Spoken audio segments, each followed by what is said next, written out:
Siddharth, how are you?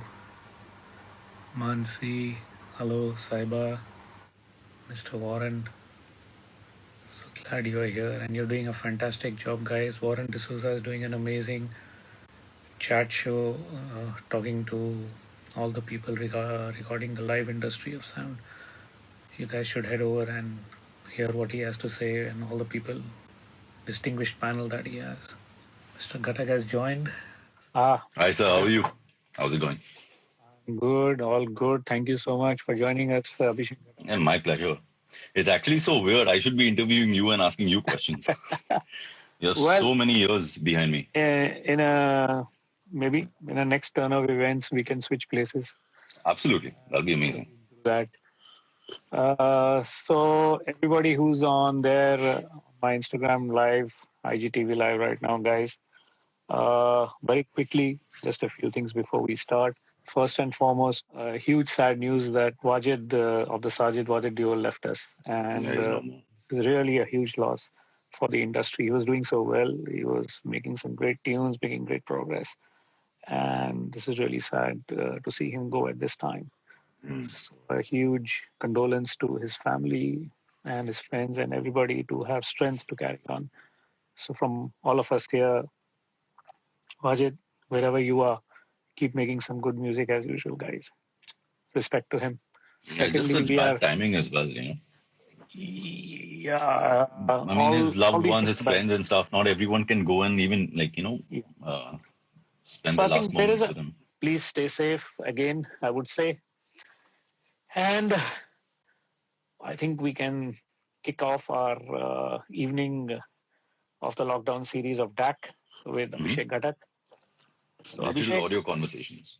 yes, this name actually acronym came from my son and me just ideating on ideas, and he said, "What's a word, technology word that you have?" And we were throwing words, and DAC came to mind, and we broke it down Just into change, converted to conversations. conversations. Yeah. So yeah, thanks to him. He's been also helping me out with a lot of the creative work. Okay. Lockdown में ये फायदा हो रहा है कि can utilize his presence of being here. So Is he Abhishek, an engineer as well? no, he's a musician. He's a Acha. copywriter. He does Okay, some social nice. work for Dope Coffee. So anybody who's interested in coffee should be in touch with him. Acha, dope coffee is his thing. That's right. I've heard a lot about it. Yep, you should guys Nice. should meet up. You should as well. So before we Totally. talk about his other skills, Abhishek, we should just quickly go back to what prompted you to go down to SAE Byron Bay? From where? I mean, suddenly Australia, India से भाग के तुम Australia पहुंच गए Byron Bay. क्या? So, obviously, school khatam hua, then we went to college. And that's pretty much an age where you really want to stand out for whatever reason. It doesn't necessarily have to be a certain passion that you've always had. It's just that you're young, you're trying to be a rebel. You want to do something different. You want to stand out. And you know that whole shebang of everyone wants to play the guitar in college, impress people and all that shit. Now, the problem is in my college, every third person was playing the guitar. So, Okay. and by playing, I don't even mean they were guitar players. They just 2-3 chords and just play some songs, look at women pass by. And I was like, man, I can't stand out like this. Also, I wasn't so keen on being a guitar player anyway. Like in my third grade, I remember my parents getting me tabla lessons, which I so Okay. regret not pursuing because back then it didn't seem cool for me because I was Yeah. always fascinated by Western music, Okay. Michael Jackson, Bee Gees, Bonnie M, Beatles. So I was like, नहीं यार मेरे को या तो guitar बनना है guitar player बनना है or I want to play the drums. And playing the drums, I don't know, for some reason was really fascinating to me. Yeah. So then in college, I was like, yeah, I'm going to take drumming lessons. So then I obviously hounded my parents. I was like, man, I want to learn drums. And my mom used to work out with Loy's ex-wife. Okay. So they met and then she told my mom ki Dino Banks is teaching in Ghatkopar. He's teaching drums over there at the school called Garodia High School or something like that. Okay. I was like, "ठीक है." Of course, I knew of Louis Banks, and then I was told that Gino is his son and he's teaching drums and everything. So I went and then I learned drums from him for I think a year and a half. But as much as I loved playing the drums, and I was okay at it, I won't say I was bad, I won't say I was great. So I you was can good. so So if a band is playing and and like you do live shows, I'm sure. So suppose there's a sound check required, drummer has not come. Could you go up there and actually play I the force drums? myself. I'm always on the kit. I tell the drummer, just fuck off. Like, let me just play for 5 minutes, satisfy my inner need, and then the Okay, drummer comes and like tunes his kit and all that. cool. But yeah, I mean, it's definitely an advantage because I learned drum miking techniques. I learned how to tune a drum kit before half Right. the people in my like circle knew about it. I That's learned very about that important. very Yeah, quickly. tuning Yeah, the yeah, drum. yeah. But more than that, I do miss playing. But the reason I stopped playing was because I felt at some point that I don't think I could make a career out of it. It was fun, but I never saw myself being like a great drummer. Especially like I remember Jay Rao Kavi. He and I Hmm. were Gino's first students actually when the school Okay. started. And Hmm. after seeing those two play, I was like, boss, I have nothing. Like I have no level in compared to them. So I was like, chalo, theek hai, let me see if there's anything else that I can do. And I was still I was doing my BMS. And that is something I just didn't want to do. My dad was like, nee, do your MBA, get married, live happy and safe. And that's तो what ये all Indian short parents तो want for ये us. Fuse तो ये drum से fuse audio में नहीं गया ये वहीं रुका रहा and you started No, doing no, your MSc that is where it segued into oh it audio. Did Yeah, I was doing my BMS simultaneously.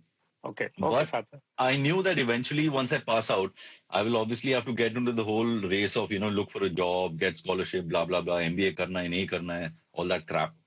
And there was a lot of pressure, like academic pressure, because obviously I come from a joint family. So all my cousins are like IIT pass outs, IIM, army, this, that. Everyone's like seriously accomplished. And I was this black sheep. And I was like, boss, I need to prove myself. But I don't know, like sitting in an office and working is not really my thing at all. So I started, and my dad's a sailor. He's an ex अच्छा mariner. He's a master mariner. So okay he okay nice retired in 2015. So back then he was still alright sailing, and I used to get. Abhi wo time pe to Amazon nahi tha. There was nothing. So I used to ask my dad to get me all these audio magazines and DVDs of like bands that I used to he love used to get watching. them Like good okay yes, so Dream Theater, Rush, all their like ah proper DVDs, the 20th anniversary concert, the 30th anniversary concert of Rush, all of that.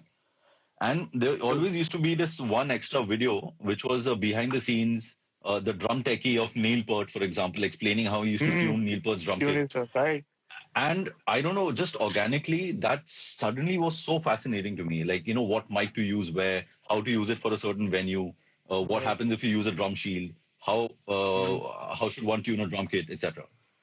So then okay I was like, boss, there is something. I still have to be in music, and this is something that's really, really calling me. I told my dad, ki, see, I don't want to do my MBA. Although I was getting a scholarship, I remember, I think I got like a 25% scholarship or something like that. wow Wasn't like a great thing, but yeah, I mean, anything beats paying the fees of, MBA schools and stuff like that.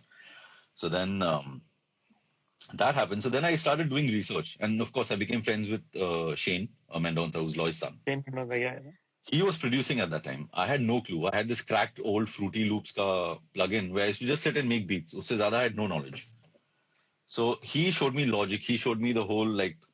He opened the world to me. Like this is the potential when it comes to sound production, engineering, etc. So it's not imperative that I need to be a performer per se, or a singer, or a drummer, or anything right else to make a career in music.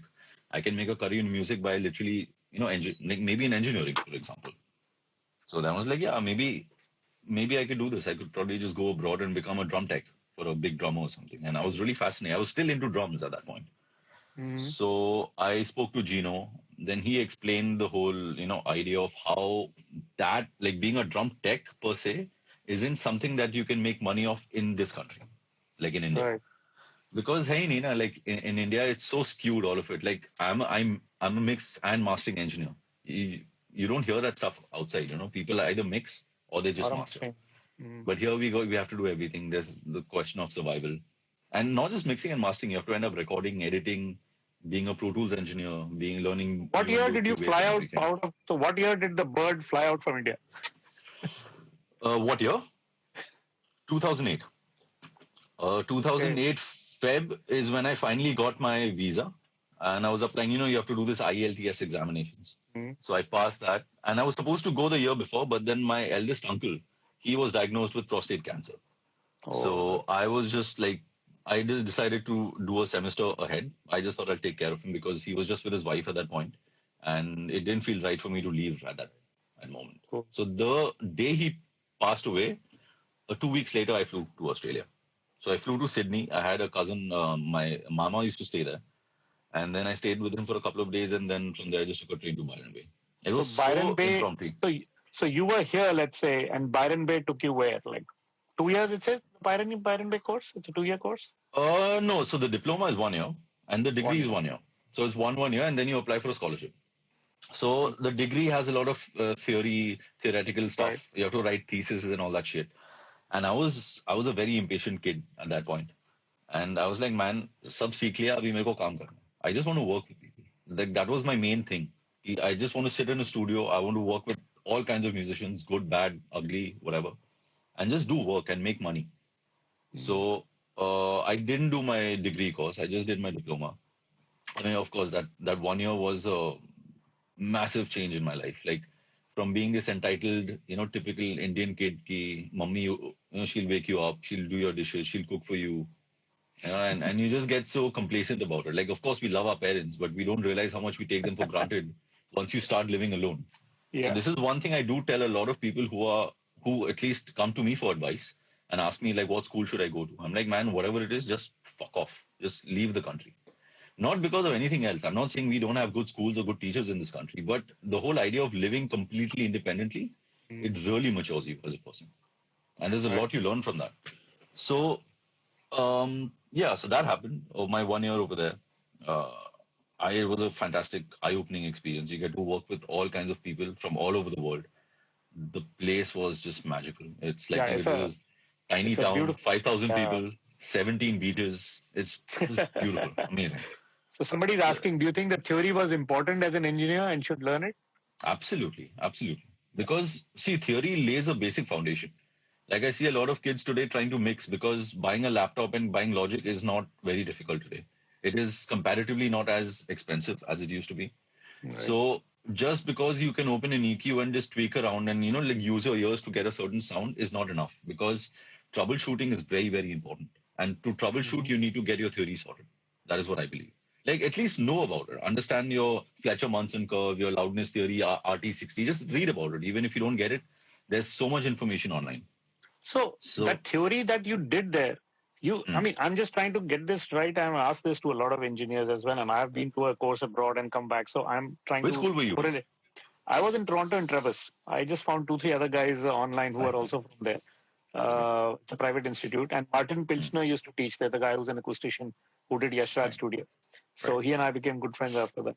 So my question was, the theory that you learned, which you were also saying and also other engineers have said, is very, very important as a fundamental foundation for engineering, on mixing, on mastering, whatever.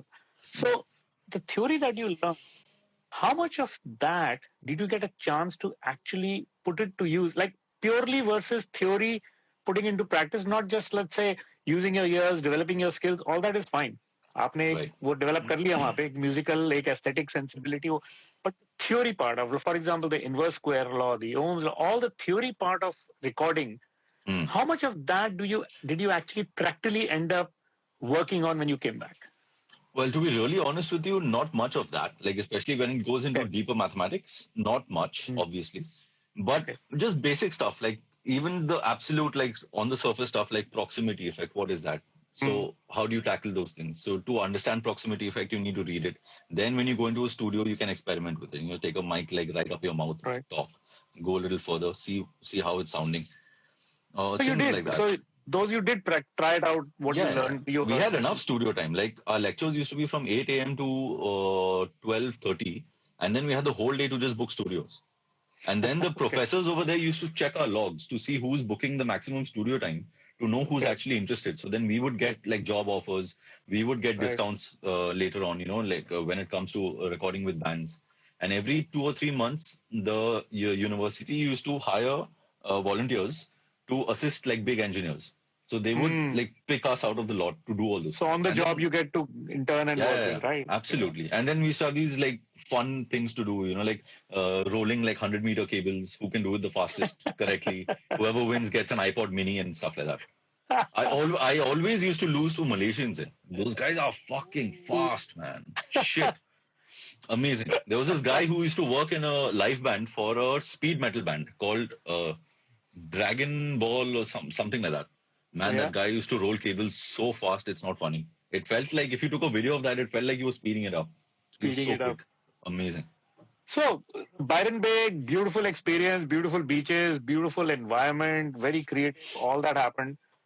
What was the big shift when you came back? So, I mean, you went from India, you had a particular thought process, कि मैं वहाँ जाके ये करूँगा. Of course, entitled boy suddenly finds he has to fend for himself, catches up to that. Now you've learned a craft. Dragon Force. Sorry. Back. Yeah. Yeah. So now you've learned a craft and now you come back to the same city that you left. What happens now when you land? That was funny because I thought I would work in Australia, but the life, I mean, albeit it's a great life in Australia. Everything's so chilled out.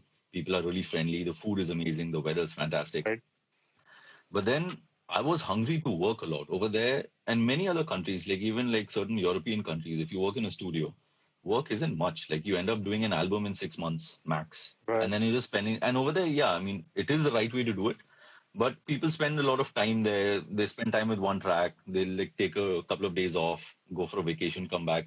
Nay, let's change the tone of this kick, you know? Like they'll stay at the kick drum for like 2 days, and then they'll move to guitar. So it's very laid back. And I was not ready for that at that point. I really wanted to just go out there and do stuff. So, and also my dad was like, just come back to Bombay, you know, just get work here, Bollywood. And then in my head, and I don't know if you call this arrogance or what, but you know, when a kid like this just goes abroad and studies and, you know, you're exposed to so many kinds of sounds and music and theories and ideas and stuff, you feel that maybe India mein aake, I'm going to change the sound of Bollywood. Like, I'm going to do this. Because you don't realize at that point, no, there's so many other engineers who've done this before you. At that point, because it's your moment, you're doing this, you're like, right, I am the shit, I'm going to change everything. So I had the same mindset. I came back to Bombay thinking, boss, I'm going to kill it in the industry, you know. So then came back, no work. Nobody cares if you have a CV. Nobody cares if you've gone to Australia. Can you deliver? Can you work for 14 hours a day? Can you do all these things? So I was like, okay, TK. So then I started looking for work. The only contact I had that point in the music industry was again Gino. So I asked Gino, because he was doing a lot of drum sessions, right, that is it okay if I tag along with you to any of your sessions, and then maybe I can, you know, get to know the senior engineer over there and see if, you know, they're looking for someone to assist them and stuff. Because, see, there's one thing that I learned, which I'm really grateful for, is no matter how much we studied over there, our lecturers told us one thing. It's like, no matter how well you do in your studies, no matter how well you know audio, you will always have to start from the bottom and always be ready for that. And by the bottom, I don't even mean assistant engineer. I mean like being a runner. Like literally just buying, like going out and getting coffee and cigarettes for your boss for the first 6 months without pay. Be ready for that shit. So mentally, I was prepared. I was like, chalega, I'll take it. No problem.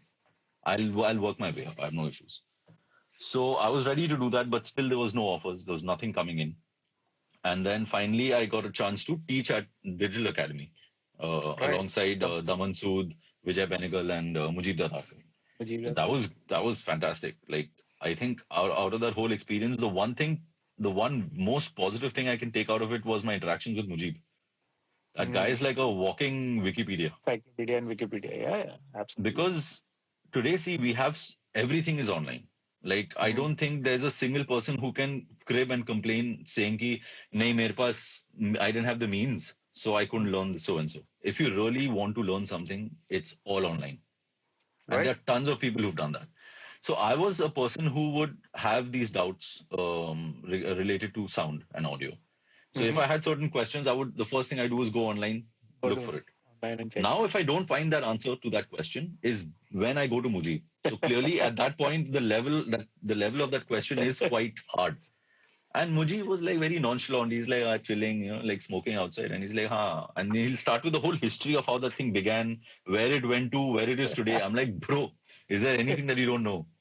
So that inspired me to really, really, again, like keep learning constantly. Because when you start teaching, you kind of develop a certain complacency because you're just imparting knowledge. It's very rare that you get a student who actually challenges you back, which I was actually hoping for, but unfortunately I never got that, which is also why I decided to stop teaching for a while. And of course, I wanted to make a little. So who gave you your first job? Vishal Shekhar. Oh, okay. That was my first industry job. Like in the industry, that was the first job I got. So the engineer before me, Calvin, he was getting married. This is 2011 December. No. 2010 December. 2010 December. So 8 you did that, 2 years you did that and you came back. So yeah. So okay. So guys, you have to remember when you're looking for a job, try and find a studio where the senior engineer is single. So you can get the job when he gets married. Okay, so Vishal Shekhar happens, right? Okay, so that's big, man. Abhishek, that was huge. Joining. But the thing is, big. It is definitely. But the thing is, I was so reluctant to work in Bollywood because my whole sensibility of music never came from like film music, Hindi film music. When you were in India, you didn't grow up with Bollywood music when you were in India? It was around, like, see, because my dad sailed a lot. He used to have these mixtapes of Kenny. He was a huge country fan. So Kenny Rogers. Salim Merchant has a question for you. Ghatak, why do you low cuts on almost everything? Arey yaar, I had a fight with him the other day about it. I don't put low cuts on everything. He's just trying to. That's why he's asking. I know, he's just trying to get to you. Yeah, it's fine. So it's fine. I get back to him in topspin. So we play video games, no? Then I usually win almost all the games. So he's getting back to you on the low cuts. That's great. So Abhishek, which was the first song or the film that you mixed for Vishal Shekhar? Which would that be? The first one? So I was an in-house. I was a senior in-house engineer for them. So it was mainly recording more than mixing. Most of the mixing that I did was very like mixing the rough mixes, creating a rough mix basically, creating a certain balance. So the challenge over there was for me to create a mix in such a way that you know what happens. Like when you keep living with the same track for a year, you just cannot fathom a different sounding mix compared to what you've already heard. So that used to be my challenge over there, like getting a mix engineer who would mix it really well, but to follow that same balance that was created by us. Okay. Because once they create a song, then by the time it goes to mix and mastering, it's usually everything in Bollywood is last minute. So deliveries tomorrow, we are getting it mastered like tonight, that kind of stuff. So by then we've already lived with the song for a whole year. So now everybody's so used to a certain balance and a certain tone, it becomes a little challenging to create like a big, deep. I don't know how it is with you. I mean, later on when you just moved to mixing and mastering and not recording, I think you must have felt that shift as well. I find that sometimes when I'm called in to mix, like when I go to AR's place or somebody else's place to just mix, you've not lived with that song as much as the recording engineer has. True. And so how do you bring justice to the thought and the entire organic process of making that song? How as a mix engineer can you take that further from those guys, or you can destroy it as well and take it somewhere else? So how do you keep that balance? So I feel I've learned the hard way because when I went freelance, my first idea was like, boss, I'm going to change the mix and kill it. So I changed everything. So I never even heard their rough mix. I was like, kick, smashing in your face kick, like your heart, you should get a heart attack when the beat starts and all that. Right. So the feedback always used to be like, yeah, bro, it's sounding good, but this is not the vibe that we're going for. And that's how it started. Like I started understanding more and more that, okay, even though the person who's created the rough mix doesn't have that knowledge, but it's a vibe. I mean, music making is a vibe. You'll never see a song that became a hit because of its mix. It's a hit because the song is amazing. Absolutely. So that is something that took a while for me to understand. So slowly what happened was, even Vishal, I remember when I used to do these rough mixes for them in the studio, Vishal, I mean, those guys are like tough taskmasters, And Vishal once told me, he's like, man, I know you studied a lot, tere ko bahut malum hai, but don't get technical all the time when it comes to mixing. Don't always like talk about parallel compression, EQ, this, that. Do it as long as it sounds musical.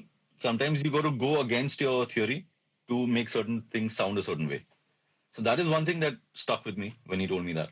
Right. And then slowly when I went freelance, now my whole process is when I get a session to mix, I'm 99% I get a reference mix.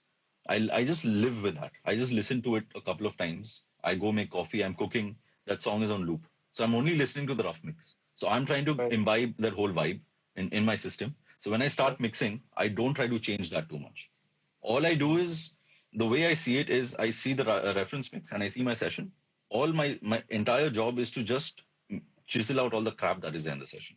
Maintain that same vibe, maintain that balance. Unless the composer tells me, bro, just do your own thing and just go to town. Then that is different. But more often than not, they obviously expect us to follow a certain vibe and a certain balance. And I usually maintain that. So I think that's really important. So that's a good insight for people who wanting to start off as a mix engineer as opposed to recording mix engineers, to watch out for reference mixes. And I remember AR always telling me, hear the reference. See, there is always a reason why the reference mix becomes important in my experience, that is what they approved. That's what everybody loved. That's why they said, yes, it's ready to mix. Exactly. Because wahan tak late, everybody has been living with it and approving and chiseling thing. And so when the rough mix happens, it has just happened very quickly because they want to send it for a shoot or they want to show it to a producer. But that is the stage when everybody is almost happy about it. So that's the song and everybody's approved it. So that's the reason you have to listen to it and take it forward from there. And yes, sometimes you learn it the hard way because, like you said, you walk in saying, I know what to fix, and you kind of destroy the whole thing and build from scratch. Reinvent the wheel, there is no need. So how did Vishal Shekhar, great Bollywood experience, you did so many movies with them, Bang Bang. So were you the Bang guy Bang was behind? my last movie. But you mixed the song Bang Bang? I didn't mix it. That was mixed by Murli. I had quit by the time the song came out. The song was just being created. You were on your way out. Bang Bang tum nikal chuke the. Chennai Express was the last the last album that was released, after which I quit. And the first movie I did with them was, there's a terrible film. No one's probably even seen it, and no one should. Called this movie called Rascals. Rascals. I never even heard about it. Sanjay Dutt and Ajay Devgan. So it was one of those. So you came back, Vishal Shekhar, a huge thing happens to you, and then you decide to kind of go on your own. And what then? So, now you are back to fending for yourself. There is no fixed salary. And you have to get your clients. You have to hold on to them. You have to convince them you are worth it to come to you and pay you. How did that happen? So, it was really scary because when I quit, I was like, the only way upwards is now working for yourself, because VS were at the top. Like they're obviously part of the big five composers in the scene. So bigger than this is probably either just working for Rahman or working for, I don't know. Like that's it. Like the only person who's above the big five, I guess, in that scene, I guess would be Rahman. And man, obviously you know. Yeah. And he obviously has a plethora of engineers and producers working for him. So I didn't see myself like doing that, because I didn't know how I was going to even go about it. I didn't have any contacts.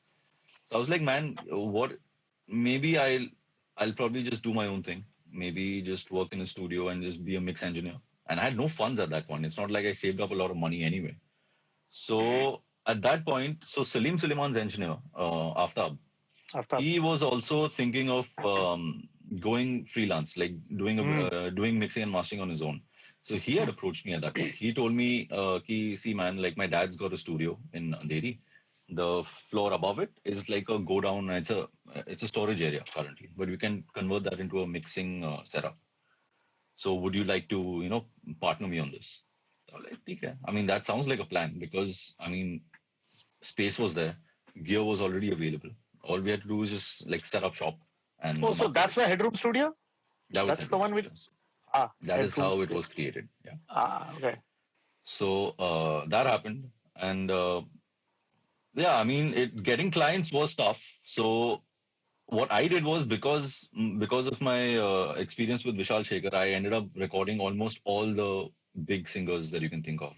I ended up even meeting a lot of composers, because they would come to record Vishal, and then Vishal would obviously record in the studio. So I've recorded Vishal's vocals on almost all the songs in that period, when he was singing for Preetam, Amit Trivedi, Sachin Jigar, etc. So I would like maintain a good relationship with them. I'd like save their numbers, maybe just share like if there were some cool plugins, because at that point they would come and ask me. I remember Sachin Jigar asking me like, hey, if you know any cool plugins and all, let me know. So I'd send them links and just maintain, like keep in touch with everyone. Amit Trivedi, not so much, but he was really nice when he came to the studio to record Vishal. Really chilled out guy to work with. It was amazing. But I had all their numbers. So I messaged everyone saying, I've I've Doing left work here now. VS. I'm now a freelance mix engineer. So if there's anything worth Let my you know. salt, I mean, I'd be really happy to work with you guys. So yeah, a couple of them gave me projects. Sachin Jigar gave me, I think gave me a song first. I remember first getting a song from them, Okay. and it was amazing because they pay really well, and they don't really crib about discount they do, and you're new, and they didn't make me feel like that. And they mixed with Eric Pillay, like he was at the top at that point. I think he still is, I guess, he and Shadab.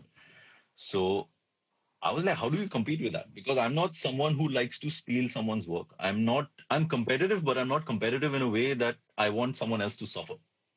I want to create my own market. Now, the thing is, at that point, between Shadab and between Eric, they pretty much had covered all the big composers around it because everyone was mixing with them. So I was like, okay, so let's find another avenue. And then you start off, you don't charge as much as them, obviously, because they have way more experience than you. They already are established. So again, you start with a certain amount that you charge for mixing. You just take up anything that comes your way at that point. And I was doing that. Like there were people who were like, man, I have zero budget. I was like, fuck it, I'll mix it. Because I wanted to create a database, number one. I wanted to show people that I am good enough to mix for you professionally. I also wanted to spread my work around so I could share it because Facebook was big at that point. Now, not so much for me, at least. I don't even check Facebook. I haven't even updated my profile. Like we spoke about this yesterday. Yeah.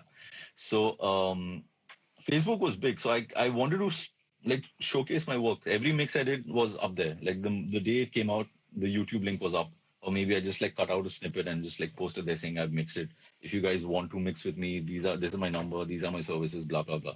That's how it happened. You really have to build your clientele. And maintaining clients is another thing because, I mean, I'm sure you've obviously experienced this yourself as well, where you'll get clients come and say, Are, I'm giving you an opportunity, to mix for me, this, that, and all. I could have gone here, I could have gone there, but I'm giving you this chance.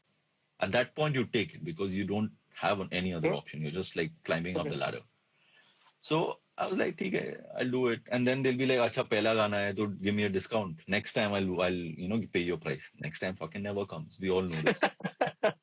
So I think we've all gone through this. You all have to live it. I don't think I can tell anyone who's starting off being a mix engineer that he or she will not experience that. They will experience it. There are a lot of people asking, I think a lot of young engineers and kids are asking this very question which you are addressing very frankly and very candidly, is that how do young engineers break in and they kind of, get to earn as a freelance mix engineer? So I'm just putting it together, encapsulating what Abhishek just said, that there is no shortcut, guys. You have to put your work out there, and it's not that easy that you're turning out one mix a day so that you can build up the body of work and tell somebody, last 1 month I've done 20 songs. It doesn't happen like that. Films, particularly Bollywood, they have a long gestation period. Ghana, when it is made and by the time it is produced, by the time it is agreed upon, approved, shot and put out, and the film comes out, promotion comes out, is a long time. So you might do something now, but surprisingly, sometimes you might see it 6 months later. So you have to keep building your body of work, keep taking your shots at this one, maybe that one. And so it takes time and a lot of perseverance, a lot of patience. Absolutely. And I'm sure hard work is mandatory, man. There's no shortcut to that, guys. You have to go through that time frame of putting things together as your body of work before you can present it to somebody. It's only when people listen. That's your name. Abhishek mixed that. And when I hear it, I say, wow, I want to get it mixed from that guy. It takes time. So that's why it's very important to give it that time. Also, when you're starting off, it's, I can understand that insecurity that one feels, for example, if nobody has heard me as a mix engineer and I put my mix out there, I also know that there are some established engineers and producers out there listening to my work. So that fear of, how are they going to judge this? And I think you should just not give a damn. Just put it out. Put it out. Because see, you've mixed it. Your ears have approved it eventually. So, and there is not a single song or a single mix in the world that the whole world has loved. There's always going to be someone who's going to criticize it. There's always going to be someone who doesn't like it. Fuck it. Just put your stuff out there. That is number creative one. Creative art. Yeah. Absolutely. Sure. And to answer that question again, for people who probably don't have or haven't created that network or don't have contacts of the people that they want to work with, just, honestly, it's what I did. I remember when I quit VS, I didn't have anyone giving me work for 6 months. I just called Vishal. I was like, see, I know that you're mixing with Eric and you're mixing with XYZ people. I would like an opportunity, but I would also, what I would do is I would ask him, can you send me the session? Can I mix it? I'll mix it for free. If you like it, pay me. If you don't like it, fuck it. At least I'm learning. So I did that. He sent me, I remember him sending me 2 or 3 songs. And then slowly my work started building. Yeah, so just do that. I mean, you have to start cheap or free and create a database. So Headroom Studios, and now everybody is waiting to hear Raftar happens, Divine happens. How did that come about? So my last few days at Headroom before I quit is when I met Raftar. Again, I mean, this is a very good thing that I would like to put across. Sure. Because as a starting engineer, when you're mixing for clients, most of your clients may not be well known. May not. I'm saying you might get lucky and you might work for great people and big people and whatever. But most of your clients will probably be small time people who, number one, can't afford you. Number two, are not that well known. So not many people have heard those songs. They're not out there as yet. But never say no to these people. Always work with them. Create a good relationship with your clients. Because this is what happened with Raftar. How I got Raftar, I'll tell you now. Akriti Kakkar is my friend. And I remember she texted me one day saying, there's this guy from London called Rahul. And he has just moved to Bombay. He's trying to, make a mark, making music. He's a rapper. He writes songs, but he's trying to do it in Hindi. But I don't know how to guide him. So why don't you meet up with him and maybe you can tell him something? I was like, okay, come. And he came. He's a really chill, friendly, very down-to-earth person. We spoke. We got along, I think, on day one. I played him some of my mixes. He really liked the stuff that I did. And slowly, I started a relationship with him. So he gave me 2 or 3 songs to mix. I did it for much cheaper because obviously those songs were not selling. He just had to push it through T Series and Z Music at the time. But at least he was still paying me for those mixes. A lot of people don't even do that. So I was trying to help him out as much as I could. And then one day he was like, hey man, I have a friend called Jazz Dami. He's pretty big in the Punjabi scene. And I've told him a lot about you. So why don't you meet with him, and he has a song I think he wants to give you for a mix. Okay. Again, then now my association from Rahul moves on to Jazz Dami. I mix a song for Jazz Dami. He liked it. We again became great friends. He's a really sweet guy, Jazz. Then a couple of months down the line, he's like, hey man, I have a song. I'm sending it to you tomorrow. It's me featuring Raftar. But I'm in Birmingham right now, so I can't sit with you on the mix. So you just send me the mix. I'll give you my changes, and then we'll take it from there.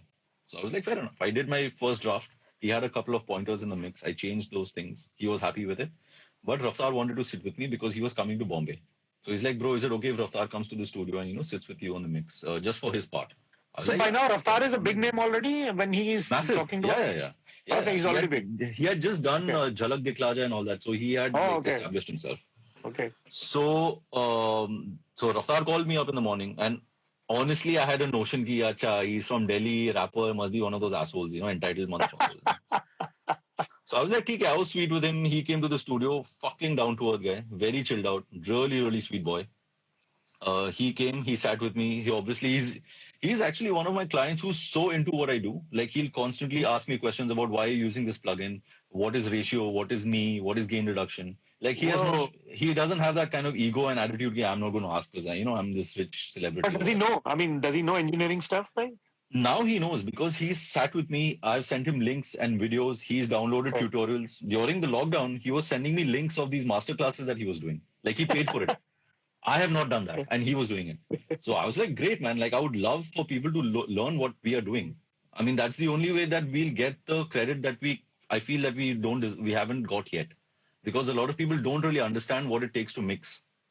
The effort and the hard work it takes and the knowledge it takes to mix a song properly. So I'm really glad. So what would be Raftar's audio chain or flow of chain for Raftar's voice, for example?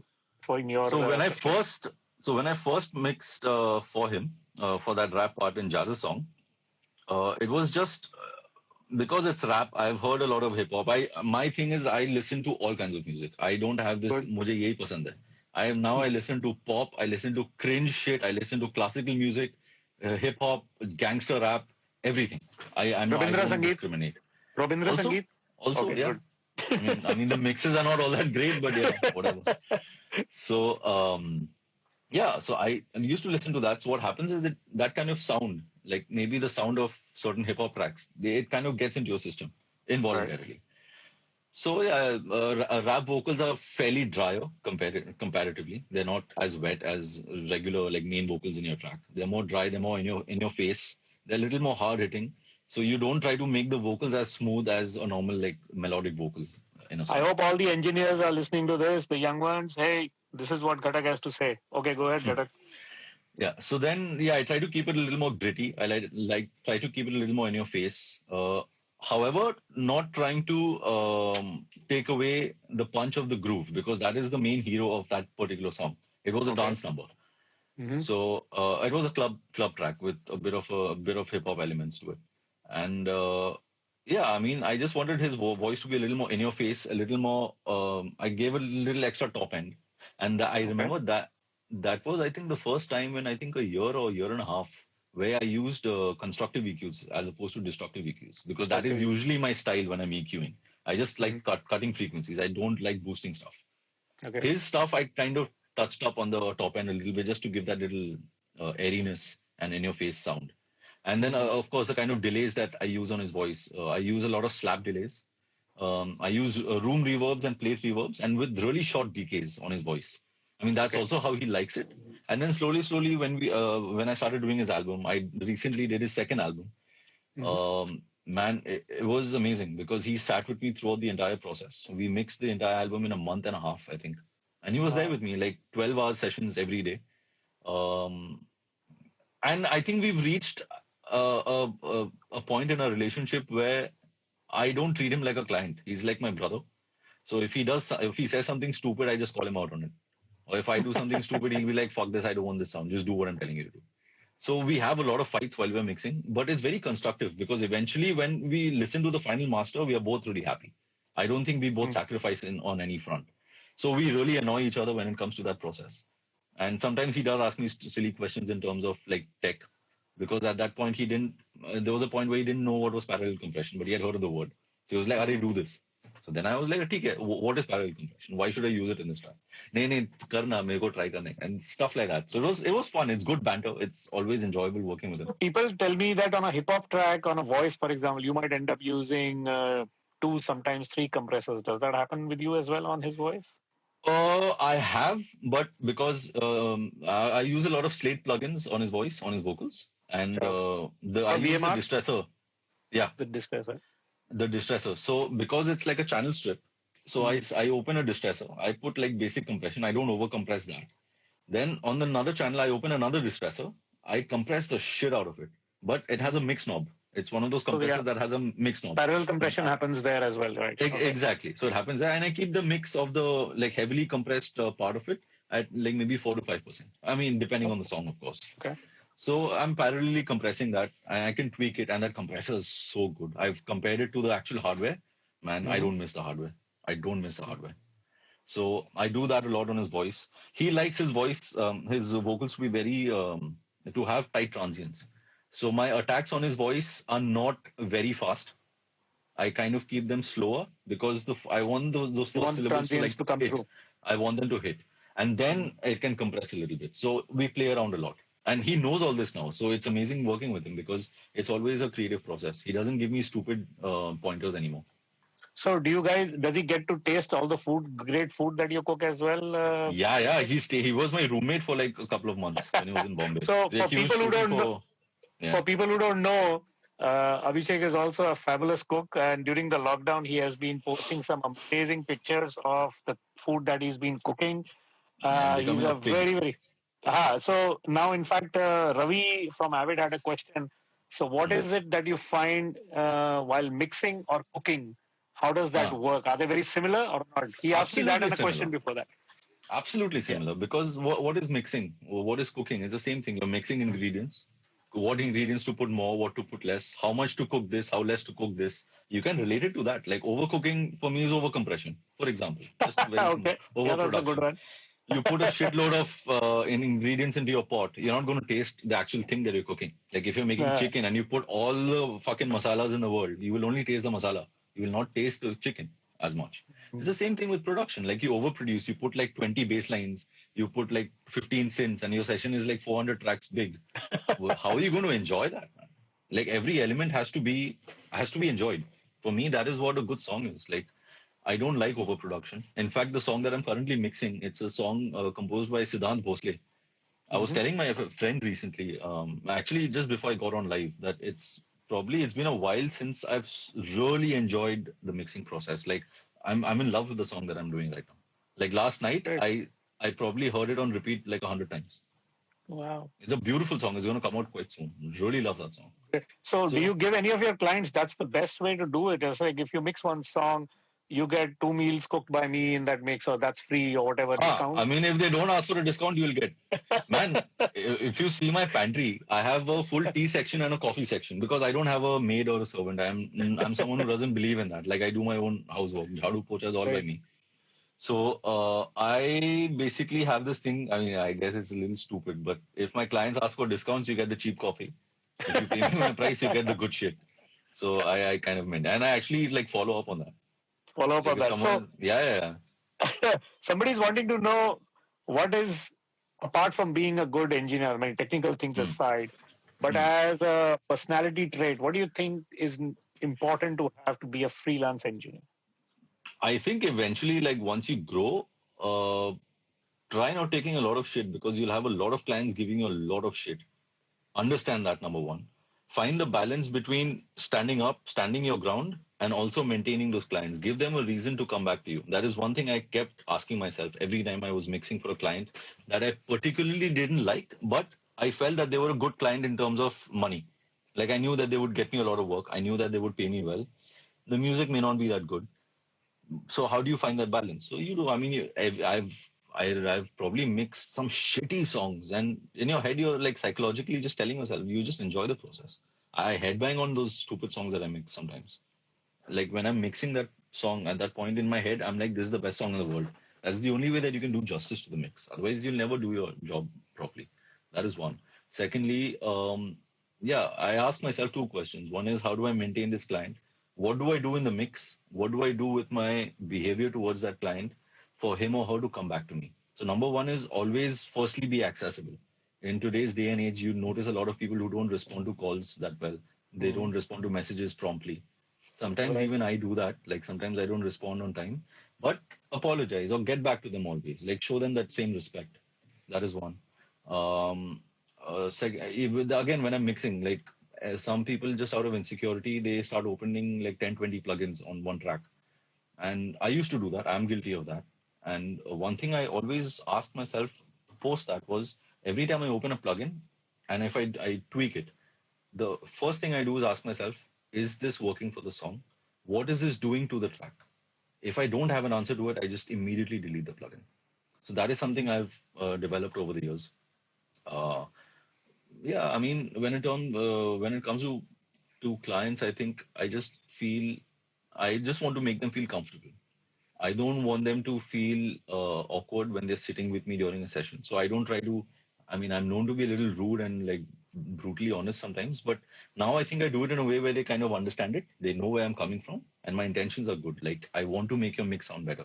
So I think now I can like tell them, bro, what you've done is shit. So let's work on it. Instead of just like completely discarding them and saying, dude, this is shit, fuck off. Like this is not worth my time. So you're willing to work with them, right? So you're willing to work with them. So that's the very important part. See, end of the day, they're paying you their hard-earned money. Whether or not you're giving them a discount or they're paying you less is immaterial because you have said yes to the song. Yes. So after that point, sorry. Okay, sorry, Abhishek. Because time is less, I want to ask you a lot of things. What is there a signature Ghatak sound? I mean, is there something that I can listen to a mix and say this is Abhishek Ghatak? I mean, you'll have to ask my clients that. But the most common compliment that I've got for my songs is I think people have really liked my vocal treatment. I think most of my mixes, I think I aim to keep them warm, not abrasive, and keep them punchy enough to maintain dynamics. That is usually my style. So what would you use to keep your, like I'm sure people want to know, because earlier there was analog, there were tubes, there was tape that we could keep it warm. In today's digital world, what would you do to make a mix warm?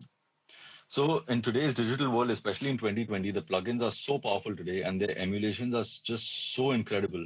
You have tape emulations, you have tube emulations, you can saturate certain things. You even have these mix knobs where you can saturate it completely and just turn the mix down. So it's kind of there in the mix, a bit of like noise. Sometimes there are these plugins which have this noise on and off switch. Sometimes I keep the noise on because that kind of adds to the warmth overall. That is Okay. one. Sometimes even on vocals, add a little bit of distortion, a little bit of saturation. That kind of evens out, warms out the abrasiveness of the texture. Okay. And I think the most important thing that I've done to keep my mixes warm is destructive EQs. Just cut all the crap that you don't need in the session. That creates more headroom anyway. The more you add shit, you're adding more volume eventually in your mix. You're adding more kachra because I believe that if you've recorded vocals on a certain mic, it's whatever the mic's frequency range is. Let's assume it's 20 to 20 in this case. It's taken everything, but at what level is what the mic's characteristic is. So instead of boosting what you want, just cut what you don't want. It's as simple as that. Your mixes will automatically start sounding warm and just create space for certain sonic elements. That is it. Great. So that's good advice, guys. What Ghatak is telling you, how to get your sounds to sound warm and nice without being hard and abrasive. He's also done live work with Raftar and other people, and he also does live work for musicals, guys. So That's amazing. how do you kind of switch roles in doing musicals, man? Again, I'm just obviously I've not learned live sound. I've never studied that. My knowledge in that is fairly less compared to the cats that are working today in the industry. But again, end of the day, you have to jump in the deep end and just figure it out, man.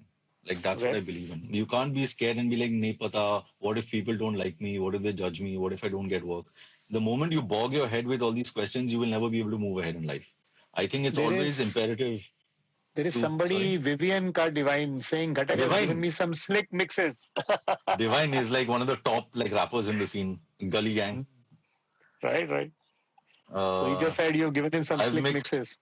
I've mixed 2 or 3 songs for him. Yeah, he's fucking amazing. Again, like his stuff, the production that comes out of his music is incredible. It's amazing.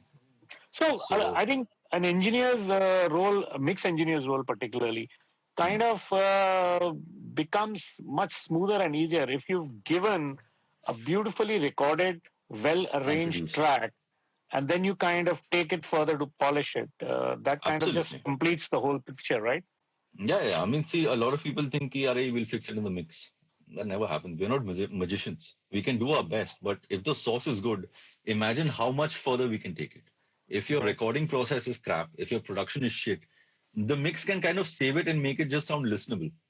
But imagine if your recording is fantastic, if your production is great, and if you have a good mix and mastering engineer to take that forward, imagine the level that the song can take you.